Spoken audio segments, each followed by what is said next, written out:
कहानी की शुरुआत में हम एक इटर्निया नाम के शहर को देखते हैं। वो इतना सुंदर है कि वो लोगों के ख्वाबों में आता है, जहाँ पर खतरनाक ड्रैगन हैं, बोलने वाले शेर हैं और हवा में उड़ते हुए पहाड़ हैं। और सबसे बड़ी बात यहाँ पर है कसील ग्रस्कल नाम का एक डरावना महल जो इटर्निया की जान है। और इटर्निया इस ब्रह्मांड का दिल है। कहते हैं इटर्निया में एक शक्तिशाली तलवार है जिसका नाम है सोल्ड ऑफ पावर। और इस तलवार में इतनी शक्ति है कि वो किसी भी आम आदमी को एक भगवान की शक्ति दे सकती है। इसलिए उस तलवार को दुश्मनों से बचाने के लिए एक सुरक्षित जगह पर रखा गया है जिसकी देखरेख करती है एक जादूगरनी। इसकी गैर मौजूदगी में भी कोई इस तलवार को छू तक नहीं सकता। और कहते हैं जब भी इटर्निया पर कोई संकट आएगा तब एक महानायक योद्धा आएगा और वो इस तलवार को चलाएगा, इटर्निया को बचाएगा और सबके दिलों पर राज करेगा। लेकिन अभी फिलहाल में राज्य की सुरक्षा में केवल राजा और उनके कुछ महान योद्धा लगे हुए हैं। उसके बाद सीन चेंज होता है और हम एक एडम नाम के कमजोर से बच्चे को देखते हैं। उसे उसकी माँ क्वीन मार्लिना तलवारबाजी का अभ्यास करने जाने को कहती है, लेकिन एडम अपनी माँ से तलवारबाजी सीखने से मना कर देता है क्योंकि वो कमजोर होता है। उससे तलवार चलाना तो दूर की बात है, उस पर तलवार उठती तक नहीं है, इसलिए वो वहाँ जाने से मना करता है। लेकिन उसकी माँ उसे जबरदस्ती तलवार चलाना सीखने के लिए भेज देती है। और इधर हम डंकन नाम के एक सैनिक को देखते हैं जो सभी बच्चों को तलवारबाजी और लाठी डंडे चलाना सिखाता है। और वो बच्चों को अपनी बहादुरी की कहानी सुनाता है कि उसने कैसे उनके पेरेंट्स की जान बचाई थी और वो बच्चों को मोटिवेट करता है। उसके बाद डंकन सभी बच्चों को आपस में लड़ाता है और वहीं एडम एक टीला नाम की लड़की से लड़ता है, लेकिन एडम ठीक से लड़ नहीं पा रहा होता है। उसी बीच डंकन एडम के पास आकर उससे कहता है तुमसे जितना होता है उतना ही करो। और टीला एडम की सबसे अच्छी दोस्त होती है, इसलिए वो भी एडम का सपोर्ट करती है। इसी बीच राजा किंग रैंडर वहाँ आ जाते हैं और वो अपने बेटे एडम को अभ्यास के समय मस्ती करते देखते हैं। इस पर डंकन एडम की सपोर्ट में कहता है वो जल्द ही एक मर्द बन जाएगा। लेकिन एडम की हरकतें देखकर किंग रैंडर गुस्सा हो जाते हैं और वो खुद एडम के पास जाकर उसे एक तलवार देते हैं और कहते हैं इससे मेरा सामना करो। फिर किंग रैंडर अपनी तलवार से एडम पर वार करने लगते हैं। एडम अपने आप को संभालते हुए नीचे गिर जाता है। फिर उसके पिता उससे कहते हैं इस दुनिया में कमजोरों के लिए कोई जगह नहीं है। उसके बाद राजा वहाँ से चले जाते हैं और डंकन एडम को उठाता है और उससे कहता है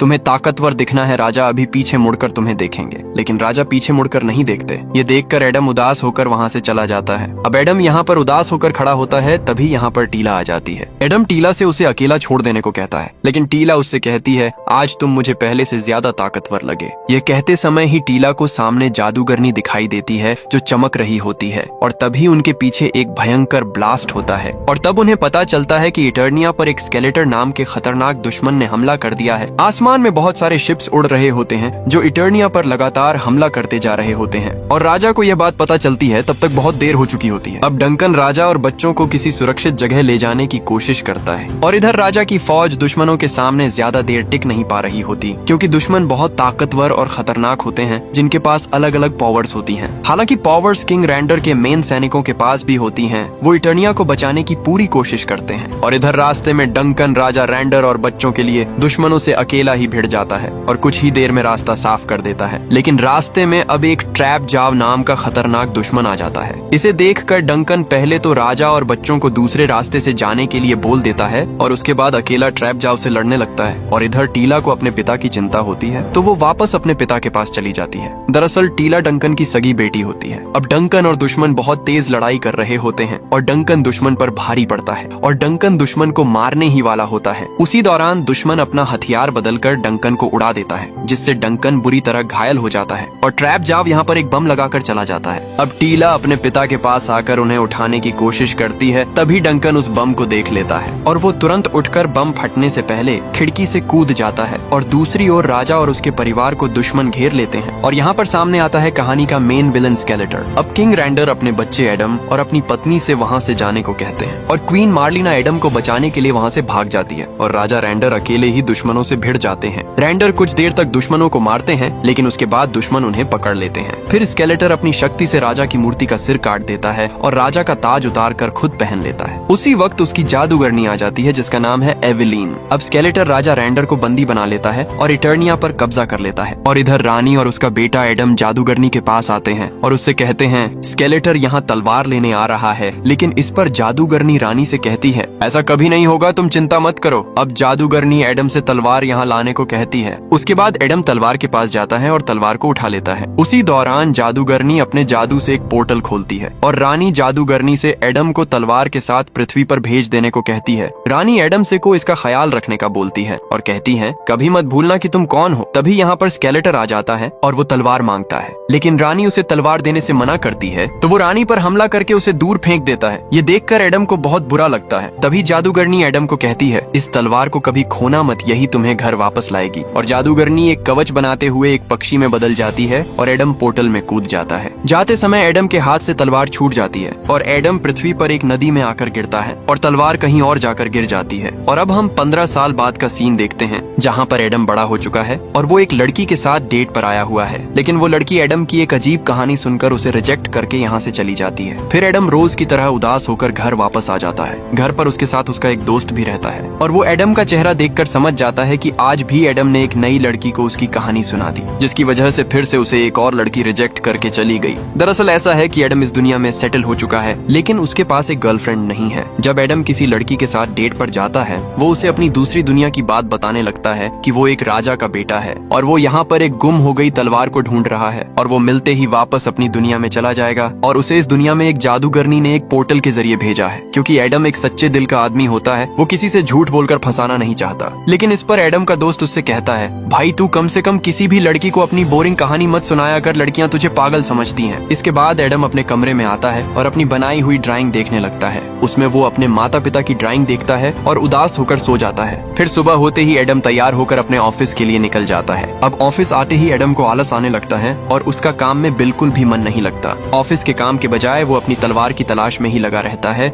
और ऑनलाइन लोगों से पूछता है कि किसी ने इस तलवार को देखा है। एडम को ऐसा करते हुए उसकी एचआर देख लेती है। अब यहाँ पर एडम बहाने बनाता है, लेकिन उसके बहाने काम नहीं आते और एचआर उसे अपने केबिन में बुलाकर काम न करने पर बहुत कुछ सुनाने लगती है। लेकिन उसी समय एडम के फोन पर एक मैसेज आता है जिसमें किसी ने उस तलवार को देखा होता है, लेकिन एचआर एडम को फोन से हाथ लगाने से मना करती है। फिर भी एडम फोन उठाकर मैसेज देखता है और तलवार के बदले कोई उससे $300 मांगता है। यह देखकर एडम अपनी एचआर की एक नहीं सुनता और तुरंत वहाँ से उठकर चला जाता है, क्योंकि एडम इस मौके को अपने हाथ से जाने नहीं दे सकता था। उसके बाद एडम एक टॉयज मॉल में आ जाता है और उस आदमी को ढूंढने लगता है जिसने उसे मैसेज किया था। अब एडम मॉल में हर किसी से उस तलवार के बारे में पूछने लगता है। लोग एडम की अजीब बातों से उसे पागल समझने लगते हैं, लेकिन सही समय पर वो आदमी एडम के पास आ जाता है जिसने उसे मैसेज किया था। फिर वो आदमी एडम को उसकी तलवार तक ले जाता है और तलवार एक टॉय के हाथ में रखी होती है। आदमी एडम से कहता है वो रही तेरी तलवार, जाकर ले ले, लेकिन एडम उससे कहता है मैं ऐसे नहीं ले सकता उसे। इस पर आदमी कहता है वो तेरी है या तेरे दादा की, मुझे तो सिर्फ पैसों से मतलब था। ये कहकर आदमी वहाँ से चला जाता है और अब एडम तलवार को टॉय के हाथ से निकालने की कोशिश करता है, लेकिन मॉल का स्टाफ उसके पास आकर कहता है हाथ लगाना मना है। लेकिन एडम उससे कहता है तुम टेंशन मत लो, ये तलवार मेरी ही है। उसके बाद एडम तलवार को निकालने की पूरी कोशिश करता है और अजीब सी हरकतें भी करता है। ये देखकर लोग उसकी वीडियो बनाने लगते हैं। अब जैसे तैसे एडम तलवार को निकाल लेता है। फिर एडम लोगों से कहता है अभी बिजली चमकेगी और मैं यहाँ से गायब हो जाऊंगा। फिर एडम तलवार को ऊपर उठाकर उसे यूज करने की कोशिश करता है, लेकिन वहाँ पर कोई बिजली नहीं चमकती। ये देखकर एडम उदास हो जाता है। उसी बीच एडम वहाँ से तलवार लेकर भाग जाता है और तलवार को अपने घर ले आता है। एडम अपने रूम में जाकर तलवार से बातें करता है और अपने डेड की पेंटिंग देखकर उदास हो जाता है और तलवार के साथ ही सो जाता है। सुबह होते ही एडम के घर पुलिस आ जाती है, क्योंकि उसने मॉल से चोरी की होती है। उसके बाद पुलिस एडम को पकड़कर थाने ले जा रही होती है। तभी रास्ते में उन्हें बहुत ज्यादा ट्रैफिक जाम मिलता है। ट्रैफिक देखकर दोनों पुलिस वाले गाड़ी से उतरकर देखते हैं तो सभी लोग अपनी अपनी गाड़ियों से निकलकर भाग रहे होते हैं और अगले ही पल हम देखते हैं कि लोगों पर एक खतरनाक बीस्ट ने हमला कर दिया होता है। और उसी वक्त बीस्ट एडम को देखकर सीधे उसकी गाड़ी के ऊपर आ जाता है और उसका गेट खोलने लगता है। तभी एडम अपनी तलवार उठाकर उससे कांच तोड़कर यहाँ से भाग जाता है। बीस्ट एडम को देखकर तेजी से उसके पीछे आने लगता है और उसके पास आकर उस पर जोरदार हमला करता है, जिससे एडम दूर जाकर गिरता है। अब बीस्ट एडम के पास आकर उसे मारने ही वाला होता है, लेकिन सही वक्त पर एडम की बचपन की दोस्त टीला वहाँ पर आ जाती है और एडम को बचा लेती है और टीला बीस्ट को मारकर ब्रिज से नीचे गिरा देती है। अब टीला एडम को पहचान लेती है और उसे उसका नाम लेकर बुलाती है और एडम भी अब टीला को पहचान जाता है। उसके बाद टीला एडम को घर ले जाने के लिए हाथ आगे बढ़ाती है। उसी दौरान बीस्ट फिर से टीला पर हमला कर देता है, लेकिन टीला अपने आप को उससे बचाकर यहाँ से एडम के साथ भागने लगती है। अब टीला यहाँ पर आकर छिप जाती है और बीस्ट उसे सूंघते हुए ढूंढ रहा होता है। यह देखकर एडम टीला से कहता है ये भैंसा मुझसे क्या चाहता है। इस पर टीला एडम को कहती है उसे तुम नहीं यह तलवार चाहिए। जब तुमने तलवार को छुआ तब तलवार ने एक संकेत भेजा था और उस संकेत से सभी को पता चल गया कि तलवार कहाँ पर है और इसलिए ये मॉन्स्टर्स तलवार के लिए इस दुनिया में आ गए हैं। रटीला एडम से कहती है कि तुम्हें संकेत भेजने में इतना टाइम कैसे लग गया। इस पर एडम कहता है कि मुझसे तलवार खो गई थी। तभी बीस्ट इधर आने लगता है तो टीला और एडम यहाँ से भागते हैं और टीला ब्रिज से नीचे कूद जाती है। ये देखकर एडम की हवा निकल जाती है, लेकिन एडम ना चाहते हुए भी ब्रिज से कूद जाता है और एडम नीचे बुरी तरह गिरता है और साथ ही एक कार से बाल बाल बचता है। उसके बाद दोनों भागने लगते हैं, लेकिन बीस्ट तलवार का पीछा नहीं छोड़ता। वो यहाँ पर भी आ जाता है, लेकिन अगले ही पल बीस्ट को एक ट्रक टक्कर मार देता है और टीला और एडम को भागने का मौका मिल जाता है और टीला एडम को सीधे अपने शिप के पास लेकर आती है। अब शिप के अंदर जाते समय एडम वहाँ खड़े सभी लोगों से कहता है, देखा ना, मैं सच बोल रहा था, लेकिन तुम लोग मुझे पागल समझ रहे थे। उसी बीच बीस्ट यहाँ पर भी आ जाता है। अब बीस्ट इनके पास पहुँचता उससे पहले ही टीला शिप का गेट बंद कर देती है और अपने शिप को लेकर यहाँ से निकल जाती है। अब रास्ते में एडम टीला को घूर कर देखता है और उससे कहता है, कितनी बड़ी हो गई हो यार। इस पर टीला कुछ और समझती है, लेकिन एडम बात घुमा देता है। उसके बाद टीला एडम को बताती है कि उसके जाने के बाद उन लोगों ने क्या क्या सहा है। उसके बाद दोनों इटर्निया पहुंच जाते हैं। यहाँ आकर एडम देखता है कि इटर्निया पूरी तरह बर्बाद हो चुका है। अपने राज्य को इस हालत में देखकर एडम की आंख में आंसू आ जाते हैं। उसी दौरान नीचे से स्केलेटर का एक सैनिक शिप में तलवार होने का पता लगा लेता है और वहीं दूसरी ओर हम एक बदसूरत पिग को देखते हैं जो स्केलेटर को नींद से जगाता है। उसके बाद स्केलेटर नींद से जाग जाता है और अपनी लाठी हाथ में लेता है। तभी यहाँ पर एवेलिन आ जाती है और वो स्केलेटर को बीस्ट के खाली हाथ लौटने की खबर देती है। उसके बाद स्केलेटर बीस्ट के पास आता है और उसे नाकाम होने पर अपनी छड़ी से सजा देता है। इस पर बीस्ट स्केलेटर को टीला के बारे में बताता है और कहता है कि उसकी वजह से वो तलवार नहीं ला पाया। उसी दौरान एवेलिन बताती है कि टीला का शिप इटर्निया के आसमान में घूमते देखा गया है। उसके बाद स्केलेटर समझ जाता है कि तलवार वापस यहीं पर आ चुकी है। फिर स्केलेटर अपने सिपाहियों से टीला के शिप का पीछा करने को बोल देता है। उसके बाद स्केलेटर एवेलिन से अपनी ताकत के बारे में पूछता है। इस पर एवेलिन स्केलेटर को पूरे यूनिवर्स से भी ज्यादा ताकतवर बताती है और कहती है, आपके पास तो हर चीज है, अब आपको और क्या चाह है। इस पर स्केलेटर गुस्सा हो जाता है और एवेलिन के हाथ को पकड़कर उससे कहता है, मेरा सब कुछ छीन सकता है जब तक वो तलवार किसी और के हाथ में है। मुझे वो तलवार चाहिए और उसकी मदद से मैं भगवान बन जाऊंगा। और इधर टीला एडम को शाही सेना के पास ले जाती है जो स्केलेटर के डर से छुप कर रह रही है।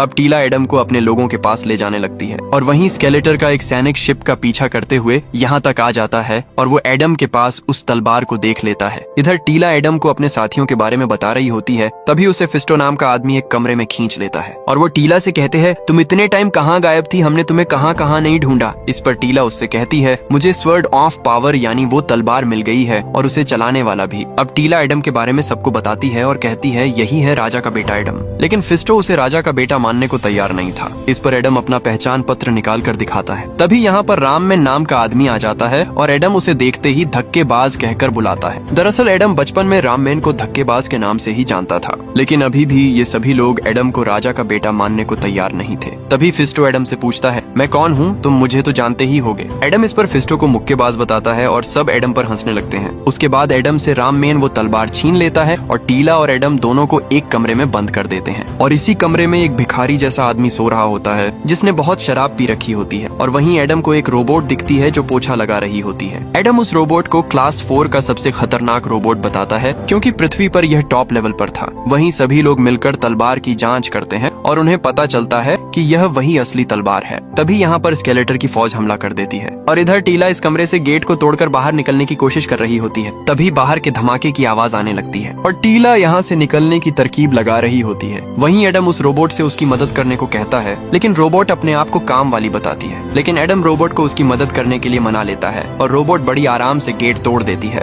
और रोबोट एडम से कहती है, मैं अब काम वाली वाला काम नहीं करूंगी। और फिर ये तीनों यहाँ से जाने लगते हैं। तभी टीला वहाँ पड़े नशेड़ी को पापा कहकर बुलाती है। ये देखकर एडम शॉक्ड हो जाता है। दरअसल ये नशेड़ी टीला के पिता डंकन है जो बचपन में एडम और सभी बच्चों को तलवारबाजी सिखाया करते थे। अब टीला अपने पिता के मुंह पर पानी मारकर उन्हें होश में लाती है। फिर वो एडम को देखकर उससे पूछते हैं, तुम कौन हो। इस पर एडम डंकन को सारी बात बताता है। तभी डंकन उल्टी कर देता है। उसके बाद डंकन को सब याद आ जाता है, लेकिन वो फिर से सो जाता है। लेकिन अगले ही पल रोबोट उन्हें उठाकर टीला और एडम के साथ जाने लगती है। बाहर आकर पता चलता है कि यहाँ पर खतरनाक लड़ाई चल रही होती होती है। उसी समय राममैन एडम को तलवार देकर यहाँ से जाने के लिए कहता है। स्केलेटर के हाथ ये तलवार नहीं लगनी चाहिए। फिर ये सभी लोग यहाँ से भागने लगते हैं, लेकिन इनके पास तलवार होने की वजह से सभी दुश्मन इन लोगों पर ही गोलियां बरसा रहे होते हैं। वहीं टीला भागते हुए नीचे कूद जाती है। यह देखकर एडम और डंकन डर के मारे रुक जाते हैं। तभी डंकन फिसलने की वजह से बुरी तरह से नीचे गिरने लगता है। फिर टीला डंकन को उठाकर यहाँ लाती है। तभी यहाँ पर ट्रैप जाव आ जाता है। डंकन ट्रैप जाव को देखकर डर जाता है। ये देखकर एडम ट्रैप जाव से बात करने का बोलकर उसके पास चला जाता है और अपने हाथ ऊपर उठाकर बात करने की कोशिश करता है, लेकिन ट्रैप जाव एडम पर हमला करने लगता है। अब एडम अपने आप को बचाते हुए उससे कहता है कि हम बैठकर भी बात कर सकते हैं, लेकिन ट्रैप जाव लगातार एडम को मारने की कोशिश करता है। फिर एडम भी ट्रैप जाव पर हमला करता है, लेकिन एडम उसे 1 इंच भी नहीं हिला पाता है और ट्रैप जाव उसे दूर फेंक देता है। उसी दौरान टीला एडम से कहती है कि अपनी तलवार निकालो। फिर एडम उठता है और अपनी तलवार से हाथ लगाता है। तभी उसे जादूगरनी की झलक दिखती है और वो एडम से जादुई शब्द कहने का बोलती है। फिर एडम तलवार निकाल लेता है और जादूगरनी उसे वो जादुई शब्द बताती है। उसके बाद एडम तलवार को ऊपर उठाते हुए वो शब्द बोल देता है और आसमान में बिजली चमकने लगती है। तलवार की शक्ति से सभी दुश्मन दूर जाकर गिरते हैं और एडम के बेजान शरीर में दम आने लगती है। उसकी मसल्स बनने लगती हैं और उसके शरीर पर एक कवच आ जाता है और एडम बन जाता है एक शक्तिशाली योद्धा। अब एडम अपने शरीर में एक अलग ही पावर को महसूस करता है। इधर टीला भी एडम को इस रूप में देखकर इटर्निया का मसीहा मान लेती है। तभी ट्रैप जाव एडम पर हमला कर देता है, लेकिन अब एडम ट्रैप जाव से आसानी से लड़ पा रहा होता है। एडम उसे एक लात में दूर फेंक देता है और ट्रैप जाव एडम को 1 इंच नहीं हिला पाता है। उसके बाद ट्रैप जाव एडम पर लेजर गन से हमला करता है, लेकिन एडम उसके पास आकर उसे पकड़ लेता है और उसके हाथ की गन को तोड़ देता है। ये देखकर एडम सोचता है कि उसमें कुछ ज्यादा ताकत नहीं आ गई है। उसके बाद एडम सभी सैनिकों को उसी गन से मार देता है। फिर टीला एडम को लेकर अपनी शिप से स्केलेटर की नाक के नीचे से निकल जाते हैं। यह देखकर स्केलेटर अपने नाकाम हुए सैनिकों पर बहुत गुस्सा होता है और कहता है मुझे किसी भी कीमत पर वो तलवार चाहिए, और वो अपनी फौज को फिर से तलवार लाने के लिए एडम के पीछे लगा देता है। इधर टीला दुश्मनों से अपने शिप को बचाते हुए ले जा रही होती है, लेकिन दुश्मन इनका पीछा छोड़ने को तैयार नहीं है। दुश्मन अपने शिप से टीला के शिप को टक्कर मारने लगते हैं। यह देखकर टीला एडम से दुश्मनों की छुट्टी करने को कहती है। फिर एडम गुस्से में पीछे जाता है, जहाँ उसे एक हवा में चलने वाली बाइक दिखती है, लेकिन एडम को यह चलानी नहीं आती और वो बाइक को आगे की जगह पीछे चला देता है। उसके बाद एडम बाइक को आगे ले जाता है, लेकिन उससे बाइक कंट्रोल नहीं होती और वो नीचे की ओर गिरने लगती है, पर एडम जैसे तैसे उसे कंट्रोल करता है और चलाने लगता है। अब एडम दुश्मनों को काफी दूर तक दौड़ाता है। वहीं टीला एक शिप को डिस्ट्रॉय कर देती है, लेकिन उसी बीच टीला की शिप का एक इंजन ब्लास्ट हो जाता है और उसकी शिप नीचे गिरने लगती है। इधर एडम भी तेजी से नीचे गिर रहा होता है। एडम अपना दिमाग लगाकर सही समय पर अपनी बाइक को छोड़ देता है, जिससे दुश्मनों की ज्यादातर शिप्स नष्ट हो जाती हैं और एडम एक दूसरे शिप पर जाकर गिरता है। अब एडम उसमें से दुश्मन को निकालकर फेंक देता है और खुद उसे चलाने लगता है। इधर टीला की शिप नीचे टकराने ही वाली होती है। उसी बीच डंकन पीछे जाकर लेजर गन से दुश्मनों पर हमला करने की कोशिश करता है, लेकिन तभी उसके सामने एडम आ जाता है। अब डंकन एडम को वहाँ से हटने को कहता है। तभी एक दुश्मन एडम के शिप को पीछे से काटने लगता है। यह देखकर एडम टीला की शिप पर कूद जाता है। तभी एक दुश्मन एडम पर शिप से हमला करता है, लेकिन एडम उसकी शिप को आसानी से रोक देता है और उसे घुमाकर फेंक देता है। उसी बीच टीला की शिप नीचे गिर जाती है। दूसरी तरफ स्केलेटर ने टीला के बचे हुए सभी साथियों को बंदी बना लिया होता है और स्केलेटर सभी को जान से मारने की धमकी देता है, क्योंकि उन सभी ने स्केलेटर को तलवार हासिल करने में रोक लगाई होती है। उसके बाद स्केलेटर इनके एक साथी जिसका नाम घास मैन होता है, उसे अपने पास लाकर उससे अपनी जान की भीख मांगने को कहता है, लेकिन वो ऐसा नहीं करता तो स्केलेटर उसे जान से मार देता है। अब सभी लोग अपने एक साथी को अपनी आंखों के सामने मरते देख बहुत ज्यादा डर जाते हैं और बेबस हो जाते हैं। उसके बाद स्केलेटर एक औरत को पकड़कर एडम के बारे में पूछता है कि वो कौन था जो तुम्हारे लिए लड़ा था। इस पर फिस्टो स्केलेटर को बताने के लिए राजी हो जाता है, क्योंकि वो अब अपने साथियों को मरते नहीं देख सकता था। फिस्टो बताता है कि वो किंग रैंडर का बेटा एडम है, जिसे बचपन में तलवार के साथ पृथ्वी पर भेज दिया गया था और अब वो वापस आ गया है। उसके बाद स्केलेटर इन सभी को बंदी बनाने का कहकर चला जाता है। इधर टीला अपने पिता को यहीं पर छोड़कर एडम को ढूंढने चली जाती है। वहीं डंकन को एक बॉक्स मिलता है जिसमें उसका पुराना सूट रखा होता है। इधर एडम को तलवार पर एक पक्षी बैठा दिखता है और वो एडम से कहता है तुम्हें फिर से इटर्निया में अमन और शांति लानी होगी। ये देखकर एडम पक्षी की ओर बढ़ रहा होता है। तभी यहाँ पर टीला आ जाती है और वो एडम से पूछती है कहीं लगी तो नहीं। इस पर एडम कहता है एक खरोंच तक नहीं आई। फिर दोनों वापस अपनी शिप के पास आकर देखते हैं तो डंकन अपना पुराना सूट पहनकर दाढ़ी बना रहा होता है। यह देखकर टीला अपने पुराने पिता को देखकर बहुत खुश होती है, लेकिन फिर टीला अपने पिता की पीने की आदत से गुस्सा होकर यहाँ से चली जाती है। फिर एडम भी टीला के पास चला जाता है। टीला एडम को देखकर उससे थोड़ी हेल्प मांगती है और एडम एक हाथ से ही पूरी शिप को उठा देता है। ये देख टीला के होश उड़ जाते जाते हैं। फिर टीला अपना काम करती है। फिर टीला एडम से पूछती है कि सुपर हीरो बनने के बाद कैसा लग रहा है। इस पर एडम खुश होकर कहता है, मुझे बहुत अच्छा लग रहा है। फिर टीला एडम से कहती है, तुम्हारे जाने के बाद मैंने तुम्हें बहुत मिस किया और मैं हर समय तुम्हारे बारे में ही सोचती रहती थी। इस पर एडम भी टीला से कहता है, मैंने भी तुम्हें बहुत याद किया। और एडम धीरे धीरे टीला को किस करने वाला होता है, तभी टीला एडम को तुम मेरे छोटे भाई जैसे हो ये कह देती है और एडम के अरमानों पर पानी फेर देती है। और थोड़ी देर बाद अचानक आसमान में स्केलेटर की छवि दिखाई देने लगती है। स्केलेटर एडम और उसके साथियों को रेंगते हुए कीड़े कहता है और कहता है, इटर्निया अब तुम्हारा नहीं रहा, अब इटर्निया मेरा है और उसकी हर एक चीज पर मेरा हक है और उसमें वो तलवार भी आती है, इसलिए उस तलवार पर भी मेरा हक है। फिर स्केलेटर एडम को बताता है, तुम्हारे माता पिता अभी जिंदा हैं, अगर तुम मुझे तलवार दे देते हो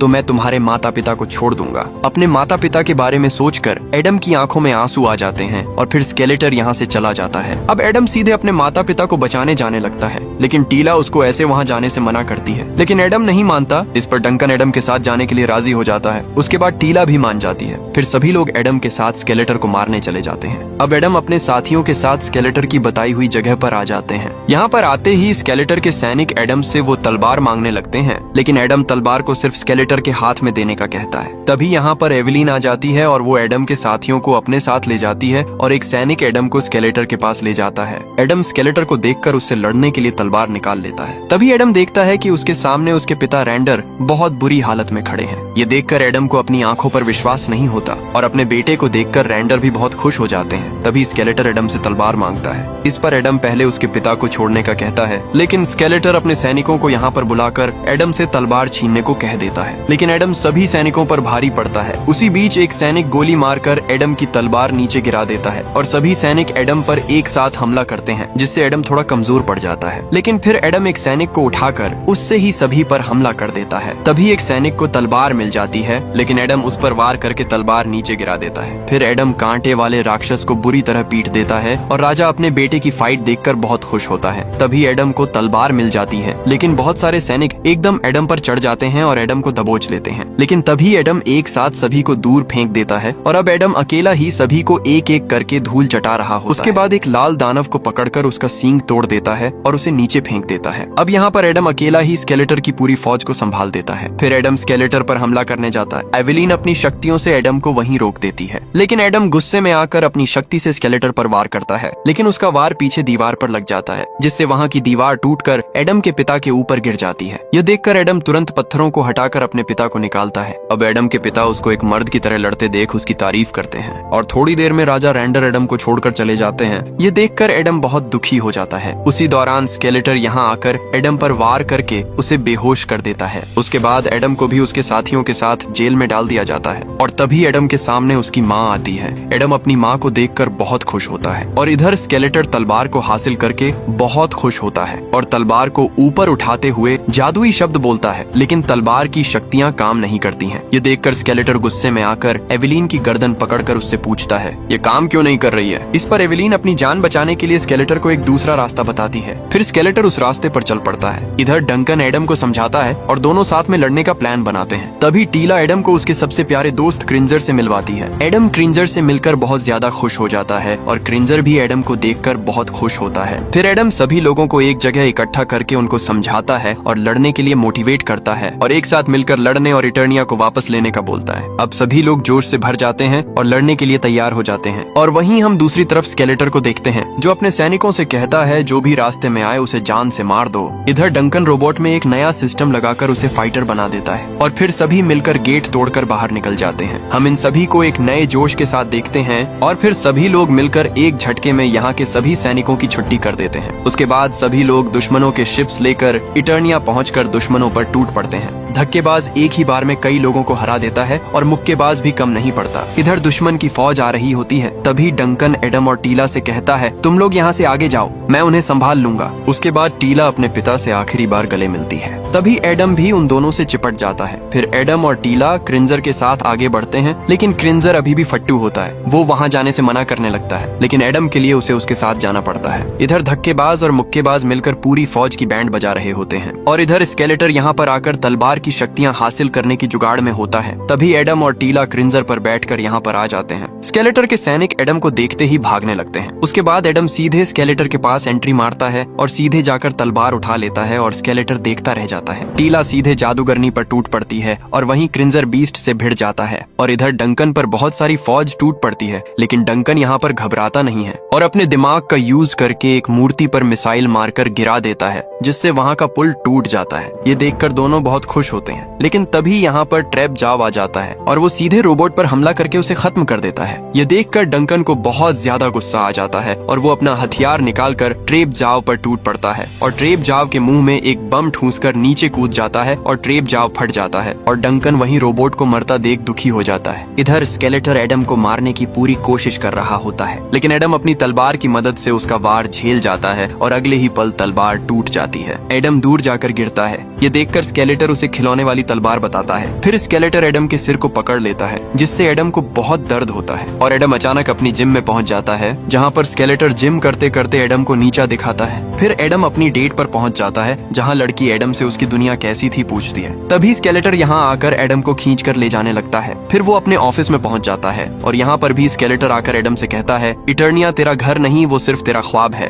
उसके बाद एडम प्रेजेंट में आ जाता है और स्केलेटर एडम से कहता है, अब तेरा ख्वाब टूटेगा, और स्केलेटर एडम के पेट में तलवार घुसा देता है और एडम अपने बेड से नीचे गिरते हुए दिखता है। तभी उसके पास उसका दोस्त भी आ जाता है। एडम को ऐसा लगता है कि वो सच में कोई सपना देख रहा था। उसी बीच एडम का दोस्त उसे एक ड्राइंग देकर यहाँ से चला जाता है। एडम ड्राइंग में जादूगरनी को देखता है। तभी यहाँ पर पक्षी के रूप में जादूगरनी आती है और एडम को उठने के लिए कहती है। इस पर एडम उसे बताता है, मैं हार गया और वो तलवार टूट चुकी है, अब कुछ नहीं हो सकता। तभी वो पक्षी जादूगरनी में बदल जाती है और वो एडम से कहती है, शक्ति तलवार में नहीं बल्कि तुम में है। ये सुनते ही एडम का घाव भरने लगता है। उसके बाद एडम को होश आ जाता है। ये देखकर स्केलेटर चौंक जाता है। फिर एडम अपने सीने में से तलवार को निकालता है और तलवार अपने आप फिर से जुड़ जाती है और एडम में एक नई ताकत आ जाती है। ये देख स्केलेटर की तो पेंट गीली हो जाती है और बाहर सभी लोग इस चमक को देखकर खुश हो जाते हैं। अब एडम फिर से बदल जाता है और अब एडम स्केलेटर को मारने की बजाय उससे बात करता है और उसे एक अच्छा आदमी बनने का बोलता है। इस पर स्केलेटर एडम पर हंसने लगता है और अचानक स्केलेटर एडम पर हमला कर देता है। एडम अपने आप को उससे बचाता है, लेकिन स्केलेटर एडम को दूर फेंक देता है। फिर स्केलेटर एडम पर लगातार हमला करता है, लेकिन एडम अभी तक कुछ नहीं कहता।